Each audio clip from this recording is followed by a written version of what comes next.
আনাজ একজন শহীদ বালক, সে 10ম শ্রেণীর ছাত্র ছিল, সবার মনে আছে, সবাই দেখেছে তার চিঠি। সে মিছিলে যোগদান করবে, সে বলছে,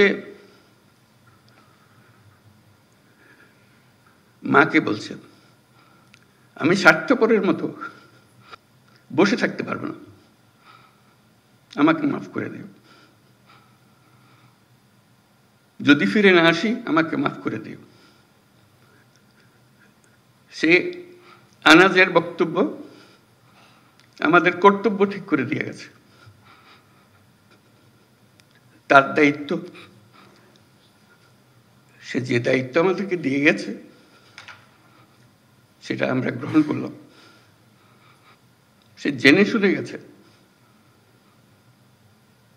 বলছে যদি ফিরে না আসি আমাকে মাফ করে দিও। সে ফিরে আসে নাই, আমাদেরকে দায়িত্ব দিয়ে গেছে। সেই কাপুরুষের মতো বসে থাকতে চাইনি। আমরাও কাপুরুষের মতো বসে থাকতে চাই। আমরা তার স্বপ্ন বাস্তবায়ন করতে চাই, এটাই আমাদের দায়িত্ব।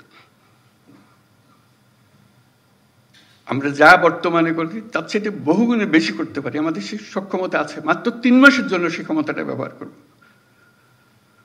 আমি সারা জীবনের কথা বলছি না, আসলে আমি বড় দায়িত্ব।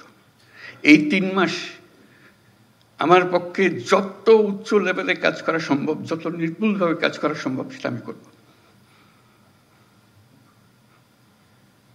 আনাজের যে স্বপ্ন, সে স্বপ্নে যদি কিছুটা আমাকে দিয়ে হয়, আমি সেটা পালন করব। আমরাই নাম্বার 1, আমরাই নাম্বার 1। নাম্বার 1 হচ্ছে মেরিল পেট্রোলিয়াম জেলি। আমার মনে হয় তোমাদের কর্মস্থলে যাবার আগে সবাইকে আনাজের চিঠিতে যেন সঙ্গে দেয়, নিয়ে যাও, তোমার ঘরে টাঙিয়ে রাখো, তাহলে আমার এত কথা বলার দরকার হবে না। সেটাই নির্ধারিত করে দেবে আমাদের দায়িত্বটা কি। এই সময়টা এসছে, আমরা বলছি উৎসব মুখর হবে, ঐতিহাসিক হবে, সবকিছু এর মধ্যে এসে যাবে। কারণ এটা শুধু উপরওয়ালার হুকুম মানার জন্য করছি না, আরো বড় হুকুমওয়ালার দায়িত্ব আমরা এটা করছি। এবং সেই হুকুমওয়ালা উপরে আর আমার ভেতরে, আমার মধ্যে কি আছে সেটা আমি প্রকাশ করতে চাই। আনাজ যেরকম প্রকাশ করে গেছে, তো সেই দায়িত্ব নিয়ে আমরা আজকে কর্মক্ষেত্রে যাব এবং যে স্বপ্ন আমরা দেশের নাগরিক হিসেবে সবাই দেখি, সেটা বাস্তবায়নের জন্য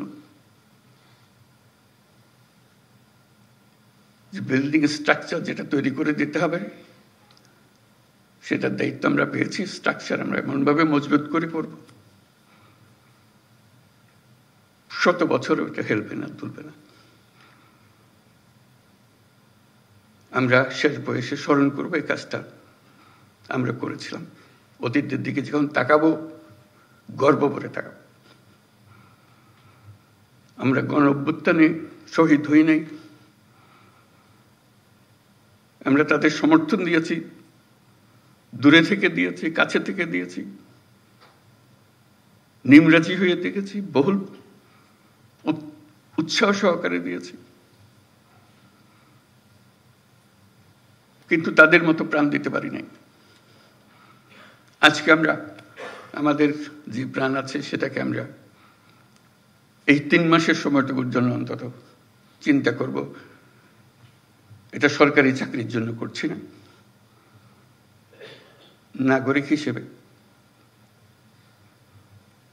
দেশের একজন যোদ্ধা হিসেবে আমি এই কাজটা করছি।